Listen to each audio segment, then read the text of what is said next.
of the safety of all of us in the chamber, please keep your masks on and sit in your designated areas. Thank you.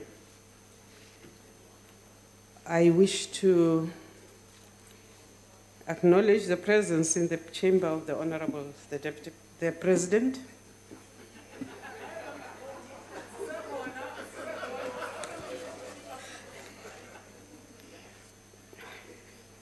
The Secretary will read the first and the second orders together. Introduction of the Appropriation Bill and tabling of the Division of Revenue Bill and introduction of the Special Appropriation Bill. Thank you. The Honorable, the Minister of Finance.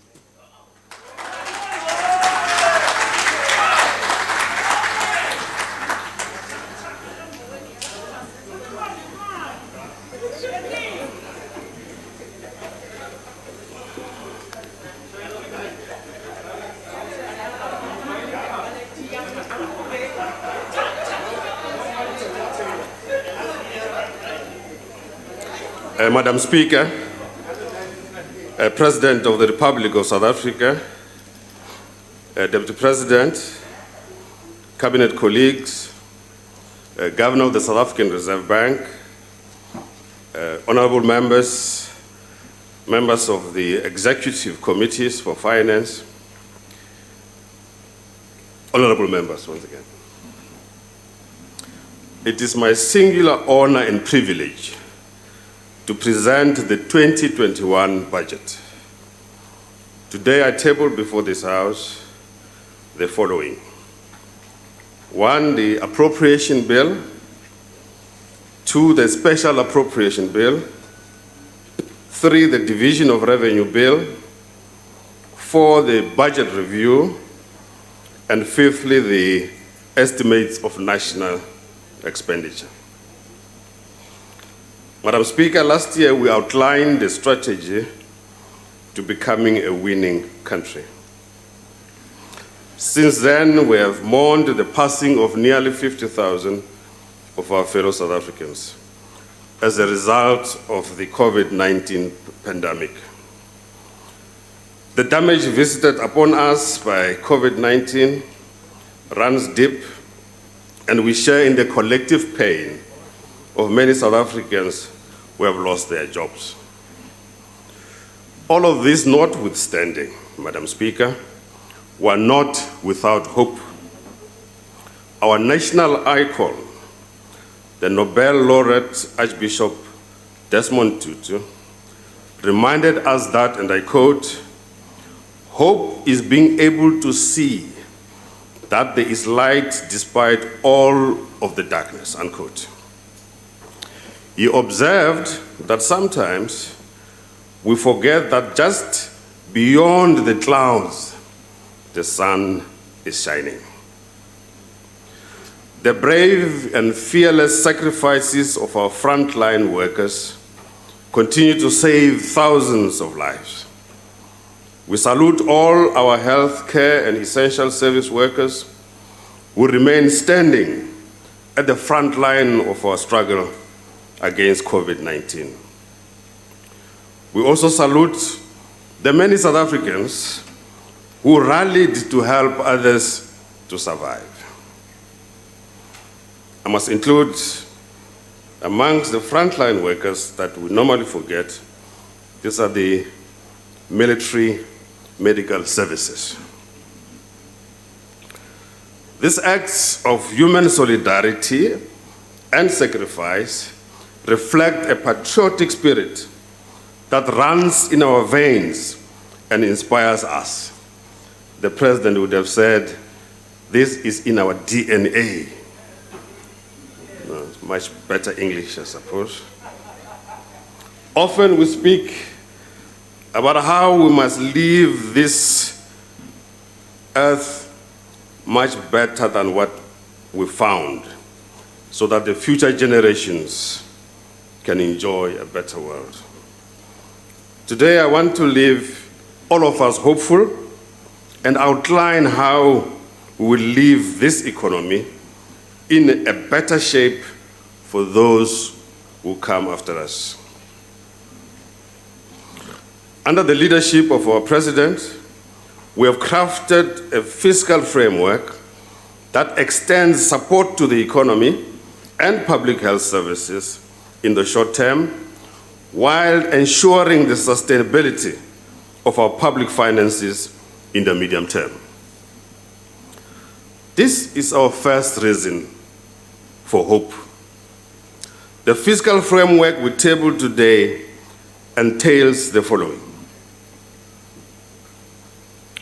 The main budget revenue is projected to be 1.35 trillion rand, or 25.3% as a share of gross domestic product in 2021.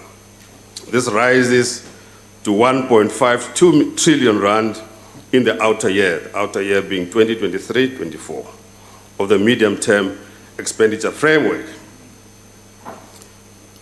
When we were writing these numbers, Mr. President, 1.52 trillion, I was tempted to ask one member of the House how many zeros are in a trillion, but I thought not to do that.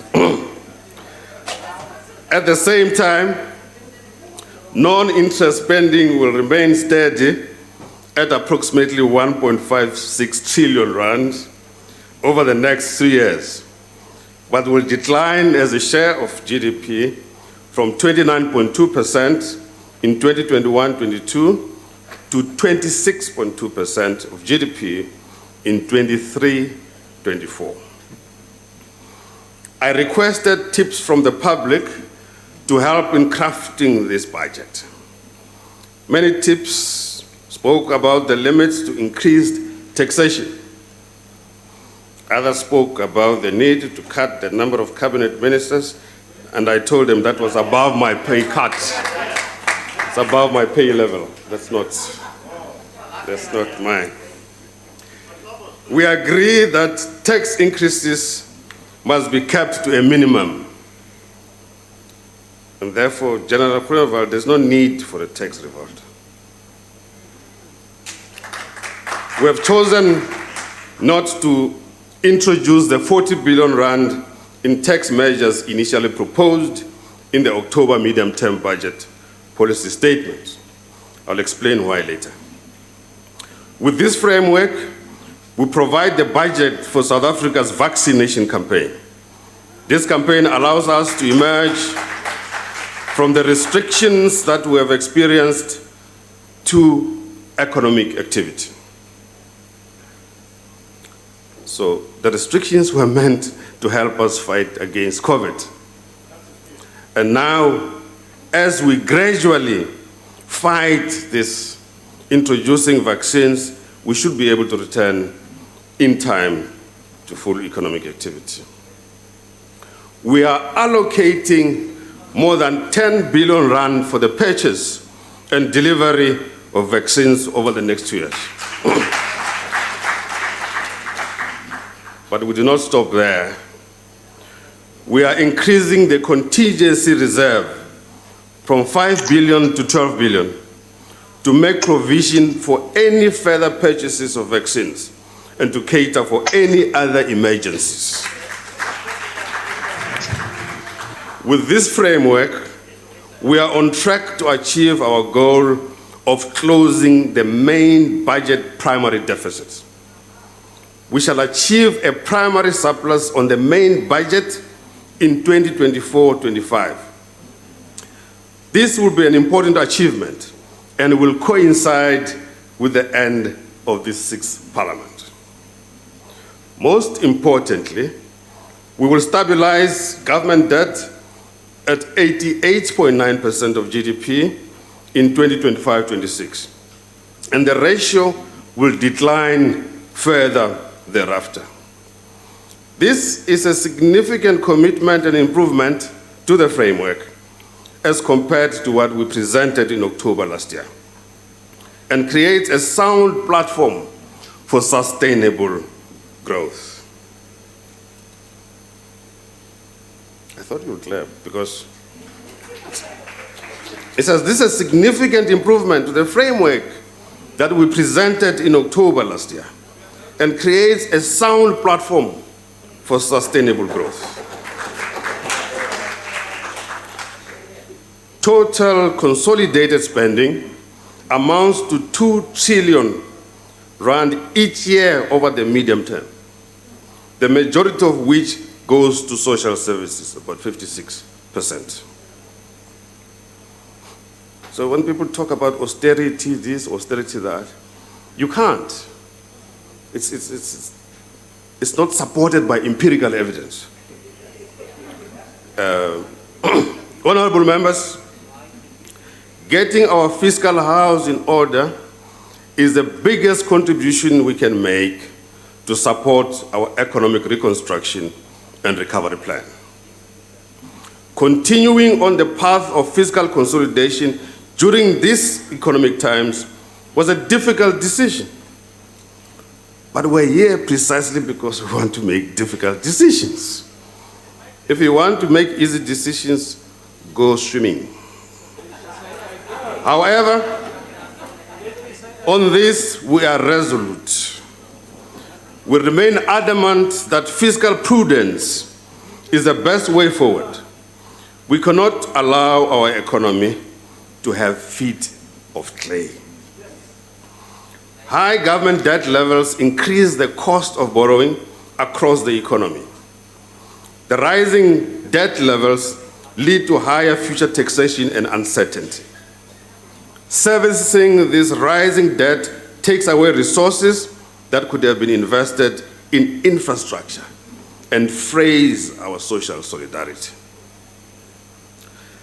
Madam Speaker, yes. Sometimes it's the Deputy Speaker.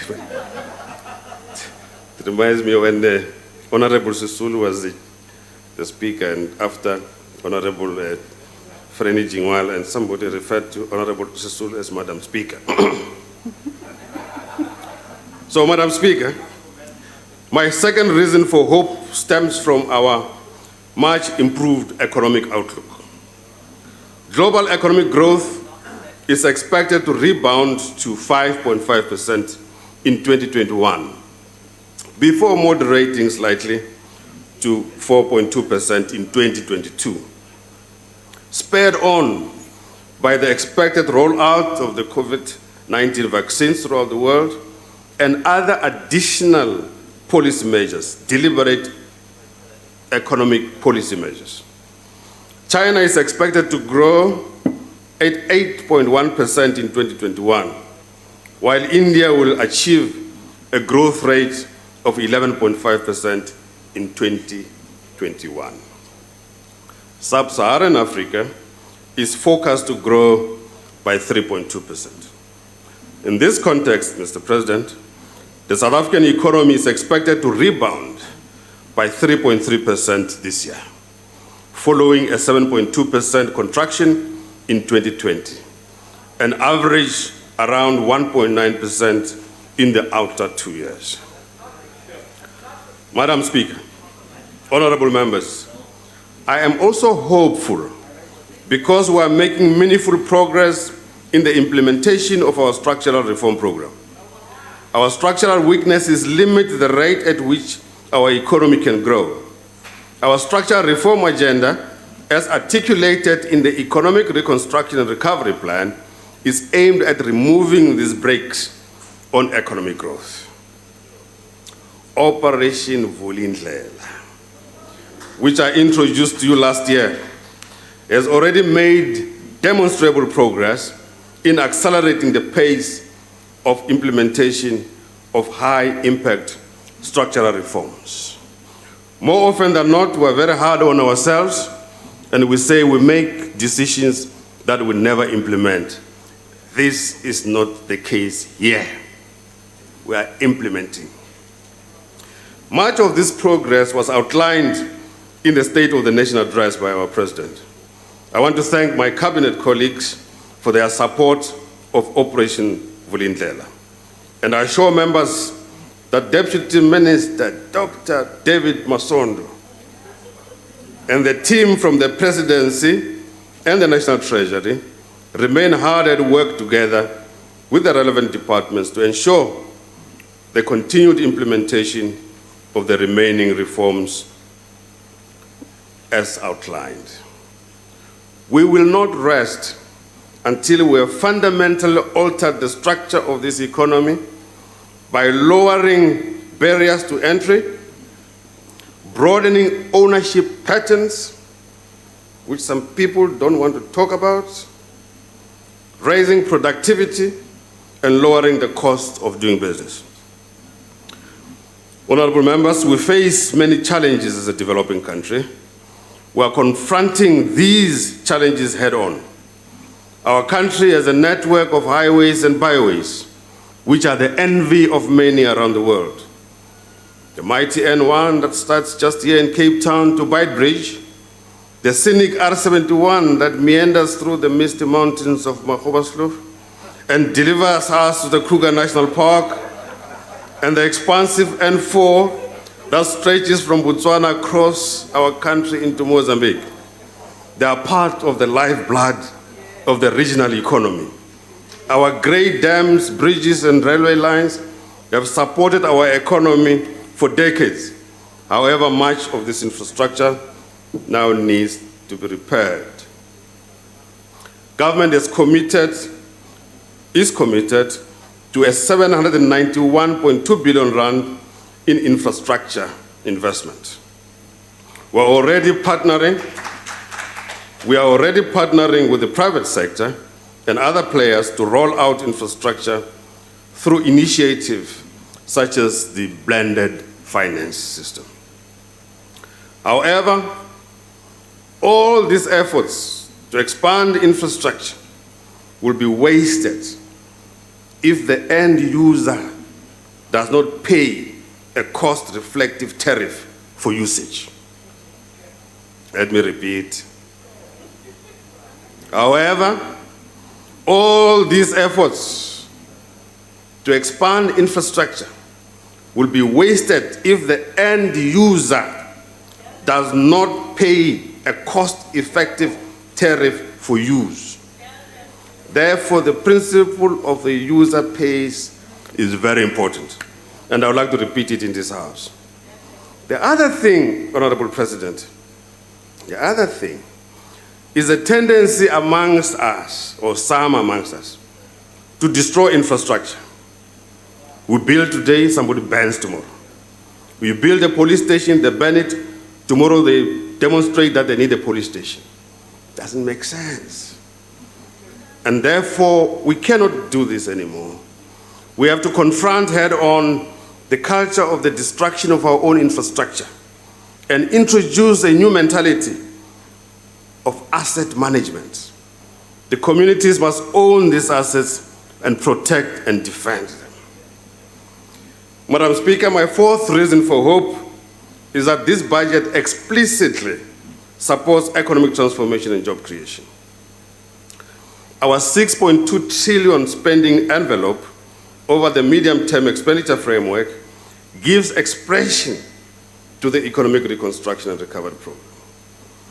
Now, this, once again, I must say, is not an austerity budget. And I must emphasize this, particularly for those in the democratic movement. This is not an austerity budget. This is not an austerity. An austerity budget, as explained by one honorable member here, would be a situation where we're now closing social grants, we're now closing schools, we are now no longer spending on anything, that we cut old age pension and everything else, like you saw in Greece. That's austerity. This one, icon. Our fastest growing area of spending is our investment in the future capital payments progress. Now, the Minister of the Department of Public Service and Administration, Minister Celso Mkunu, is working with our partners in organized labor to achieve a fair public sector compensation dispensation when negotiations resume on a new multi-year wage settlement later this year. I know there are some who, when they are not aware that conversations are taking place, They say that we are lying when we say conversations are taking place. When you're not aware, it doesn't mean it's not happening. We have cumulatively made 83.2 billion available for the public employment program since the 2020 special adjustment budget. We are now augmenting this by 11 billion rand for the Presidential Youth Employment Initiative, taking the total funding for employment creation to nearly 100 billion. When the president spoke about 100 billion, people said the president was dreaming, but it's a good dream because it's being realized now. The key issue, just proceed and get the wheels going.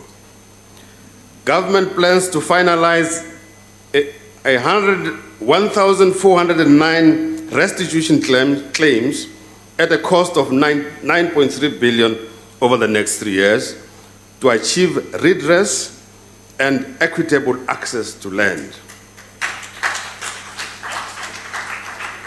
Within this context, the Department of Agriculture, Land Reform and Rural Development will set aside 896.7 million for post-settlement support. This will include the recruitment of approximately 10,000 experienced extension officers.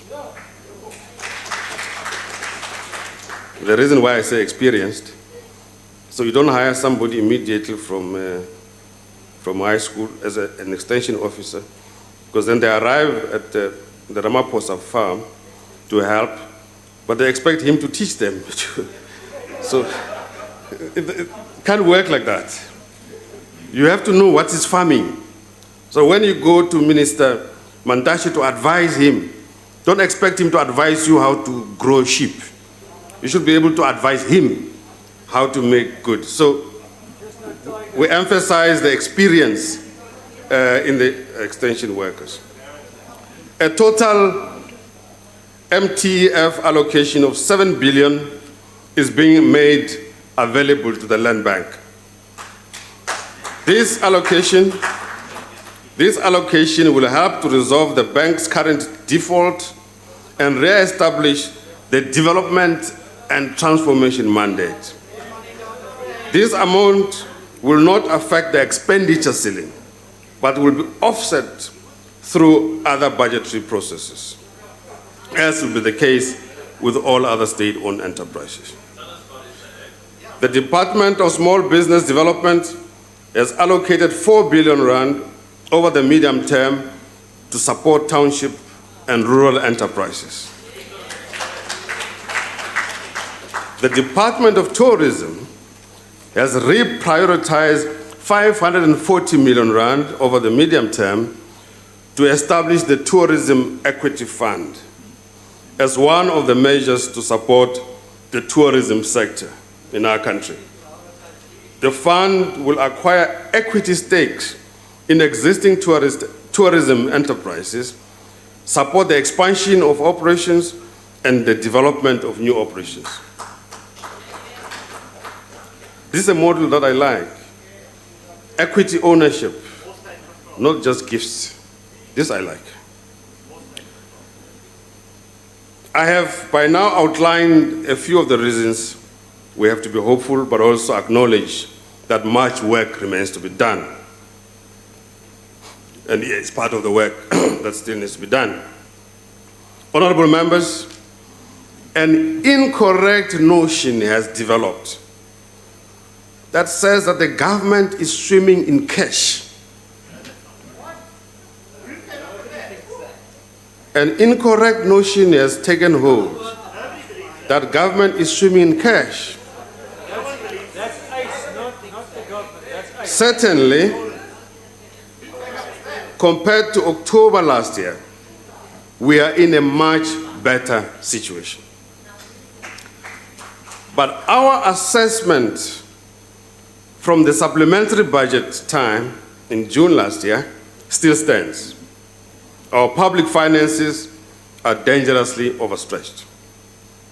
Our borrowing requirement will remain well above 500 billion rand in each year of the medium term, despite the modest improvements in our fiscal position. Consequently, gross loan debt, terrible pronunciation, gross loan debt will increase from 3.95 trillion in the current fiscal year to 5.2 trillion in 2023-24. We owe a lot of people a lot of money. This includes foreign investors in our bond market, pension funds, local and foreign banks, unit trusts, financial corporations, insurance companies, the PIC, and ordinary South African bond holders. Therefore, we must shore up our fiscal position in order to pay back the massive obligations we have incurred over the years. Madam Speaker, I must advise this House that we now expect to collect 1.21 trillion rand in taxes during 2020-21, which is about 213 billion rand less than our 2020 budget expectations. This is the largest tax shortfall on record. In 21-22, government expects to collect 1.37 trillion, provided our underlying assumptions on the performance of the economy and the tax base hold. I would like to take this opportunity to thank those South Africans who diligently continue to pay their taxes, rendering unto Caesar what belongs to Caesar. In this budget, we make the following tax proposals. Number one, maybe I should make that number last. Anyway, number one, the corporate income tax rate will be lowered to 27% for companies with years of assessment commencing on or after 1 April 2022. Now, this needs to be explained.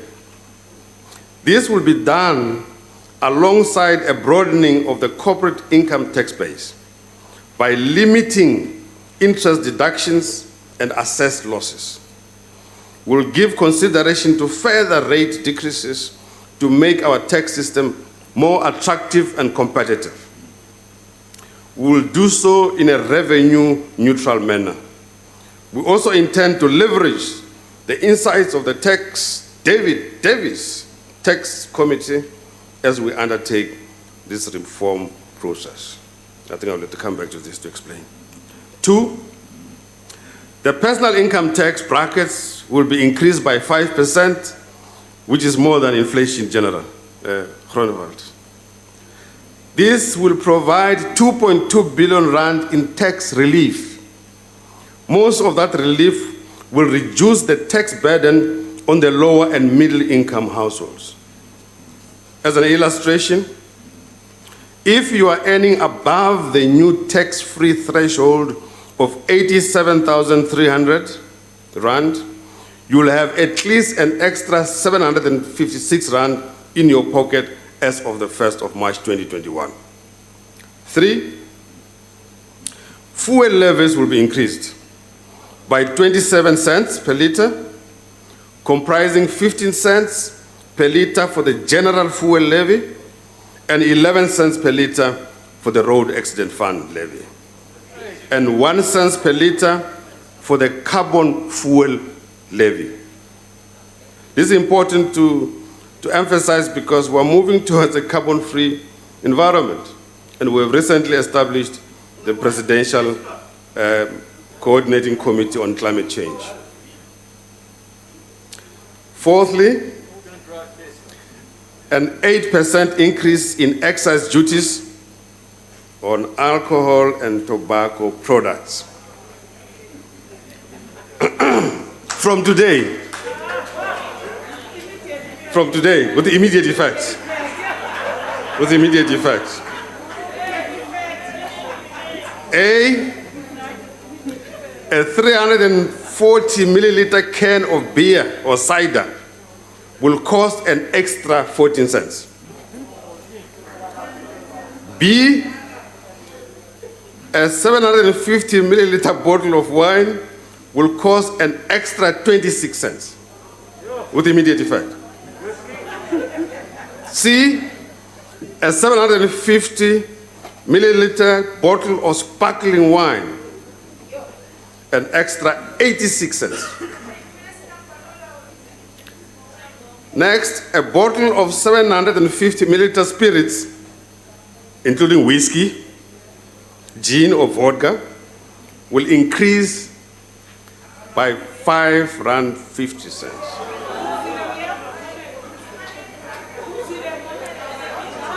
Next,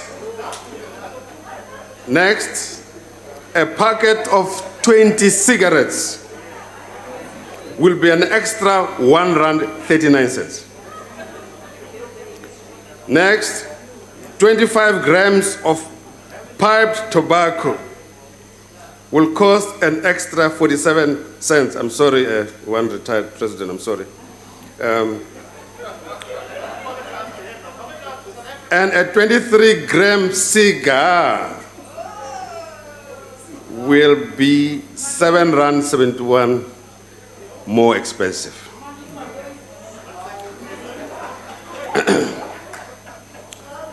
There is no increase in the price of traditional beer.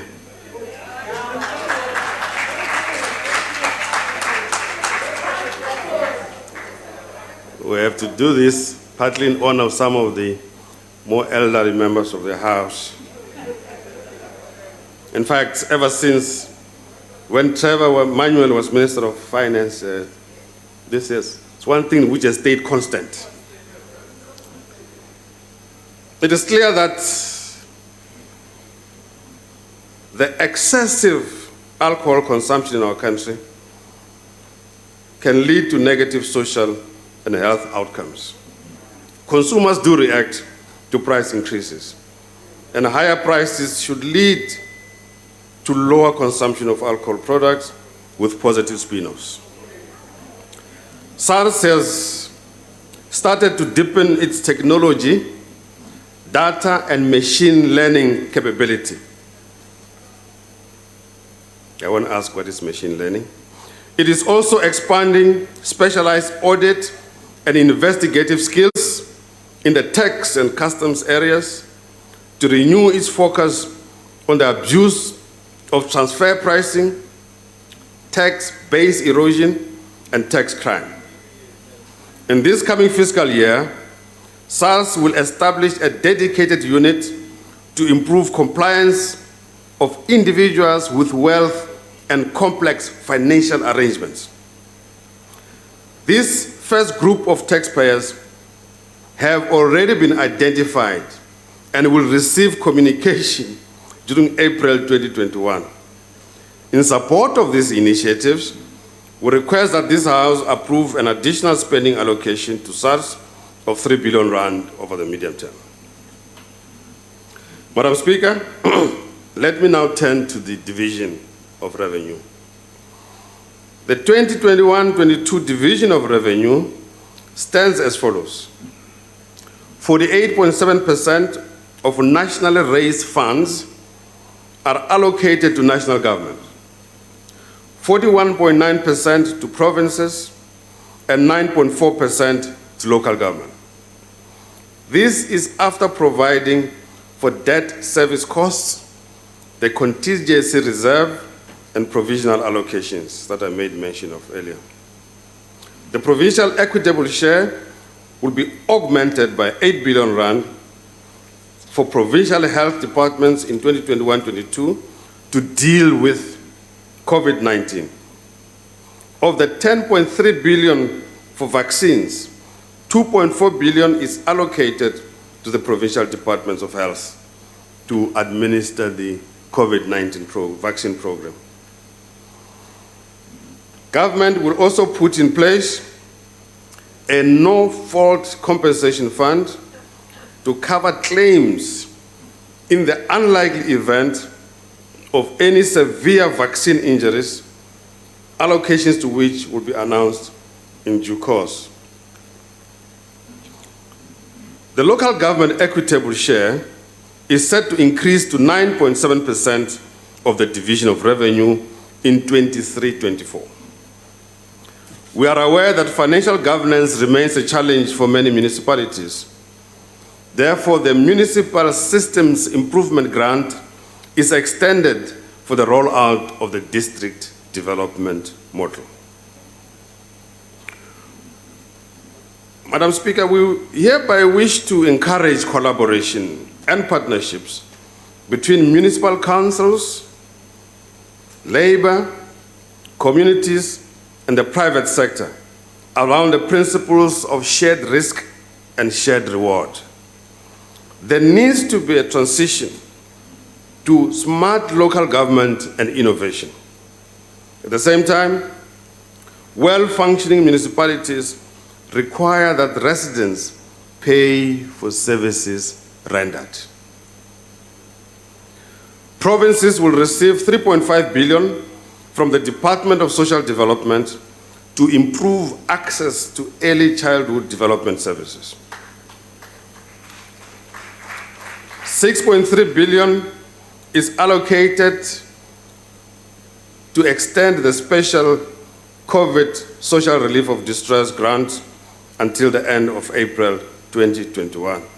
Mr. President, we're responding to your injunction. In addition, 678.3 million is earmarked for Provincial Department of Social Development and Basic Education to continue rolling out free sanitary towels for learners from low-income households.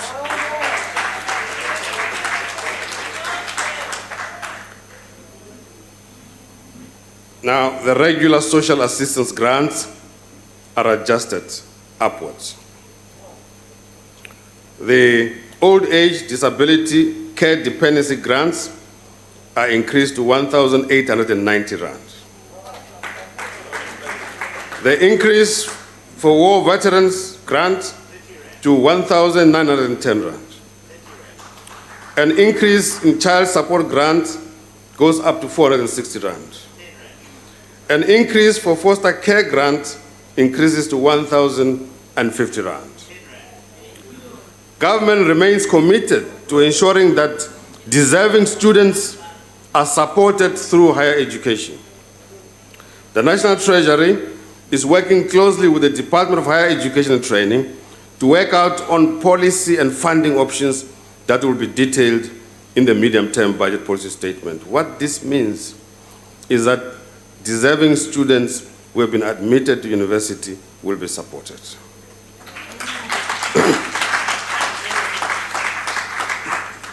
The budget that we table here today, Madam Speaker, takes seriously our commitment to the continent of which we are part. Payments to the Southern African Customs Union, SACU, have been revised upwards by 1.9 billion in 2022 and 15.5 billion in 23-24 to 137.3 billion rand over the medium term. This is very important for some of the countries in Southern Africa, and we must not lose sight of the need to adjust this. The African Renaissance and International Cooperation Fund will, over the medium term, support various projects in Africa, whether it's democracy, economic development, integration, and others. An allocation of 148.1 million rand is therefore set aside for this fund. The Africa Continental Free Trade Agreement, part of which came into effect early this year, presents us with the opportunity to deepen our trade and financial linkages with our continent.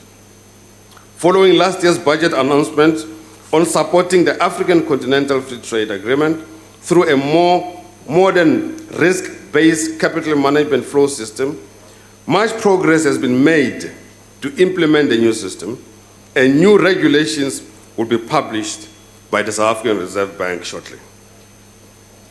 The National Treasury also continues to work with industry bodies to promote South Africa as a financial hub for Africa. From the 1st of March 2021, companies with a primary listing offshore, including dual listings, will be aligned to current foreign direct investment rules, which the South African Reserve Bank oversees. In order to improve access to African markets, our 6 busiest border posts will be upgraded and expanded. This will significantly improve our infrastructure investments using the PPP model, public-private partnerships. Starting with Beitbridge, which was built in 1929 and was last upgraded in 1995. These one-stop border posts will harmonize the crossing of borders by people and goods, eliminating the dreadful sins that we have witnessed recently.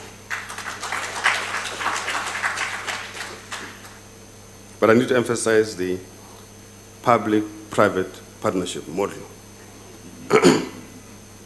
Though we face many difficulties, we must not lose sight of our place in the world, as well as our potential and responsibilities. 25 years ago, on the 8th of May 1996, on the occasion of the adoption of the South African Constitution, former President Thabo Mbeki delivered his seminal African address from this podium. President Mbeki reminded us that there are moments in time when we must define what we want to be.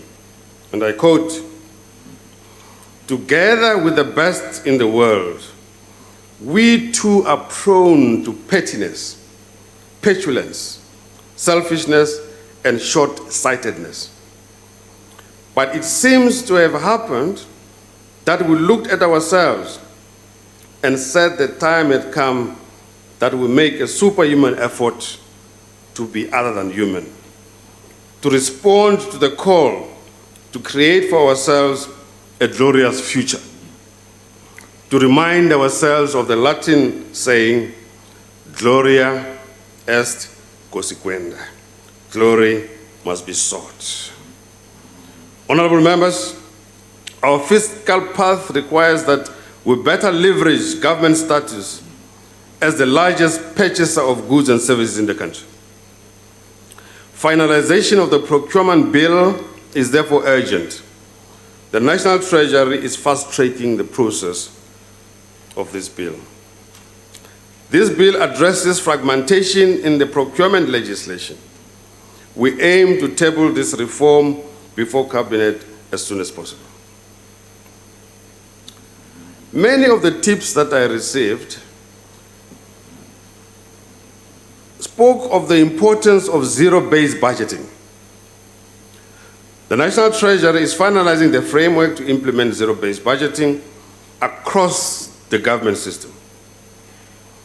This will be done through spending reviews, which have been used internationally to achieve spending efficiencies. These reviews are already underway and will shape this framework. The Department of Public Enterprises and the National Treasury will be the first to pilot a new budgeting methodology. The intention is to produce significantly recosted budgets from 22-23. The Department of Justice and Constitutional Development, Madam Speaker, is allocated a further 1.8 billion to improve business processes. This allocation will support our brave law enforcement agents in the fight against crime and corruption. We're bringing the long arm of the law into the digital age through the Justice Modernization Program. The South African Revenue Service, South African Reserve Bank, and the Financial Intelligence Center are working jointly on combating criminal and illicit cross-border activities through an interagency working group. This group has completed 117 investigations and found 2.7 billion rand for fiscus. In other words, they've recovered. Customs and excise operations are reducing the illicit movement of goods across borders, assisted by specialized cargo scanners, resulting in 3,393 seizures valued at 1.5 billion for the fiscal year to January.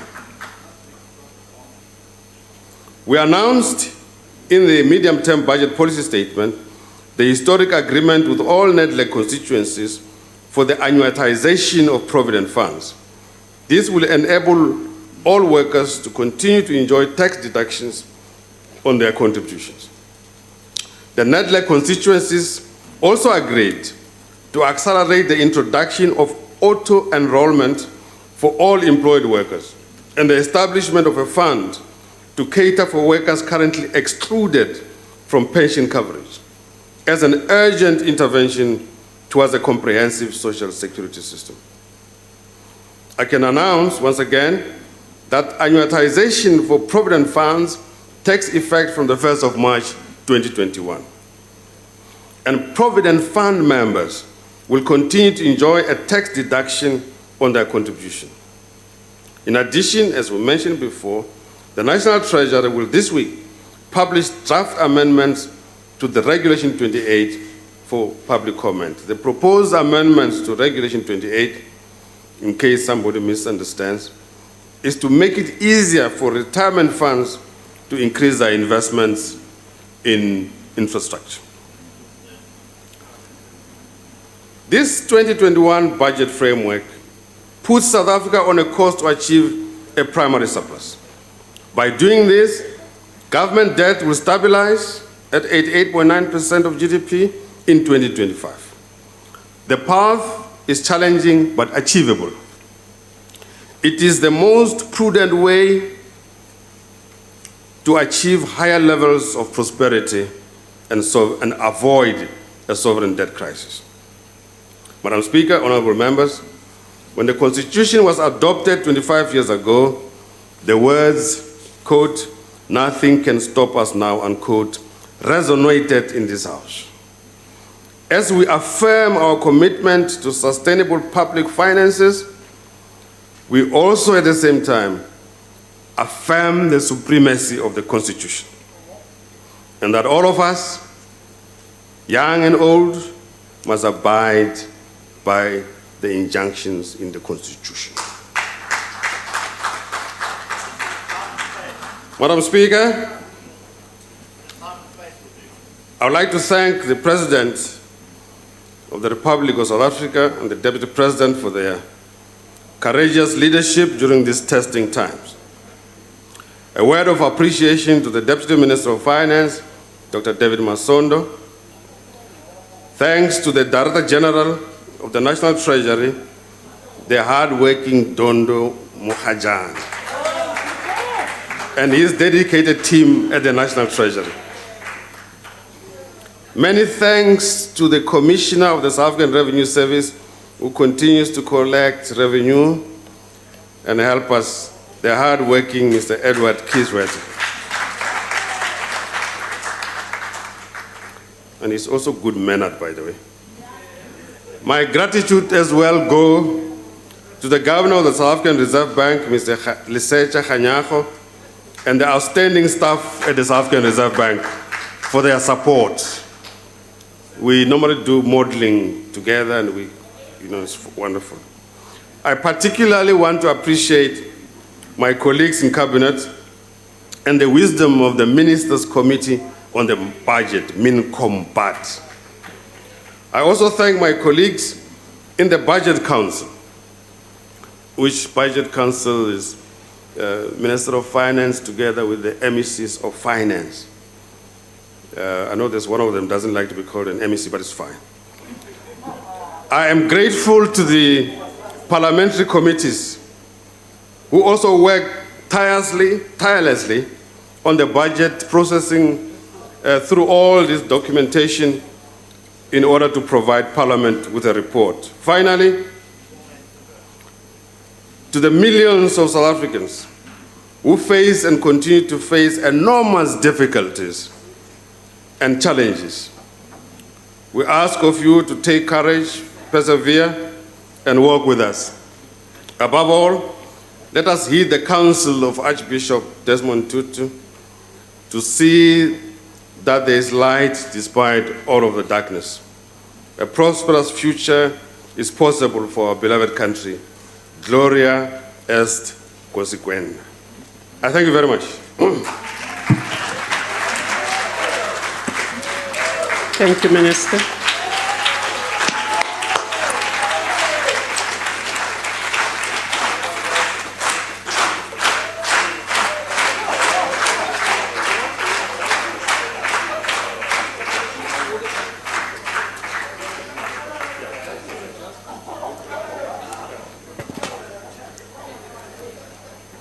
Thank you, Minister, once again. The papers tabled by the Minister will be referred to the relevant committees. Honourable members, this concludes the business of the day, and this House is adjourned.